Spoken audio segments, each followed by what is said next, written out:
अब बढ़ते हैं बैन अवी खबरों की तरफ। सबसे पहले बात करेंगे गजा पट्टी की। इसराइल ने जंगबंदी माहदे की खिलाफ वर्जी करते हुए गजा में बड़े पैमाने पर फजाई हमले किए, जिसके नतीजे में 24 घंटों में 100 से ज़्यादा फ़लस्तीनी शहीद हुए हैं और मुतअद्दिद ज़ख्मी हुए हैं। आज सुबह भी यहूदी फ़ौज की तरफ से मुसलसल हमले किए गए। बताया जाता है कि खान यूनिस, रफ़ा, गाज़ा सिटी के कई इलाकों पर हमले हुए हैं। इन हमलों में सहाफ़ियों के भी जाँ बाक होने की इत्तला है। दर्जनों अफराद जख्मी हुए हैं। गुज़िश्ता सुबह से ही यहूदी फ़ौज की तरफ से हमले किए जा रहे हैं।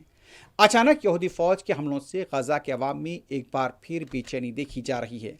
लोग जंगबंदी के बाद इत्मीनान की सांस ले ही रहे थे कि एक बार फिर यहूदी फ़ौज ने हमास पर ही जंगबंदी की खिलाफ वर्जी का इल्ज़ाम लगाते हुए वहशियाना हमले शुरू कर दिए। दूसरी तरफ हमास का कहना है कि ये कार्रवाइयाँ 10 अक्टूबर से नाफिज जंगबंदी माहदे की सरही खिलाफ वर्जी है। गजा में हमास के ज़र इंतज़ाम मीडिया ऑफिस के मुताबिक जंगबंदी के बाद इसराइल ने अब तक 50 से ज़्यादा खिलाफ वर्जियाँ की हैं, जिनमें 100 से ज़्यादा अफराद जाँ बहक और 144 से ज़्यादा ज़ख्मी हुए थे, लेकिन आज सुबह मजीद लोग ज़ख्मी हुए हैं। बयान में कहा गया कि इसराइली फोर्सेस ने रफ़ा, जबालिया, वस्ती इलाके, अल ज़ुवैदा में भी कई हमले किए हैं।